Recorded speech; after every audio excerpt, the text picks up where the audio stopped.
درې تازه او مهم خبرونه ته ښه راغلاست. د سلام په وړاندې کولو سره یو ځل بیا درته یو نوی ویډیو ته ښه راغلاست وایمه.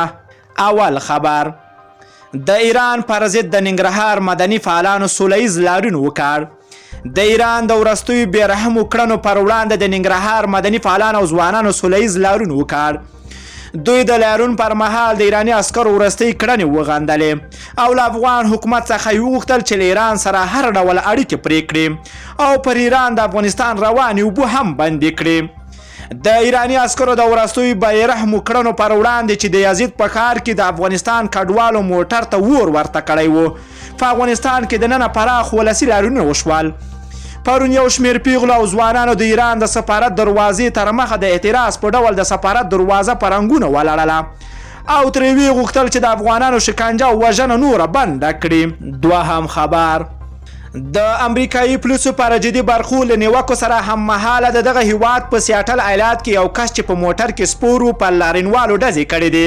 په دغه پیښه کې یو تن ټپي شوی ده چې د ژورو ټپونو له امله روغتون ته لیږدول شوی ده. دا پیښه په داسې حالات کې رامنځته شوې ده چې معترضینو هڅه کوله چې د پولیسو یو مرکز ته ننوځي. اعتراض کوونکي بیا هم پولیس ملامتوي او وایي چې دا کار د لاریونوالو د خورولو لپاره کړی ده، خو د سیاټل چارواکي دا ادعا بې بنسټه بولي او زیاته کړې ده چې وسلوال یې نیولي دي او د برید انګیزې په اړه یې څېړنې پیل کړې دي.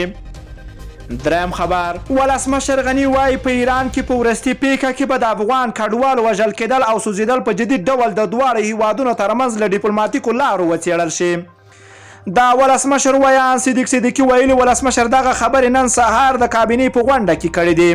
په قرآن کټ رتم وکړي. له ټولو دوستانو نه مننه کوم چې ویډیو مو راسره تر پایه ولیدله. که چیرته تاسو هم خواږه نظرونه لرئ نو حتما یې راسره په کمنټ کې کولی شئ چې ویې لیکئ. که غواړئ له همداسې تازه او دقیقو معلوماتو خبر شئ د پښتو اپډیټ چینل حتما در سره سبسکرایب کولی شئ.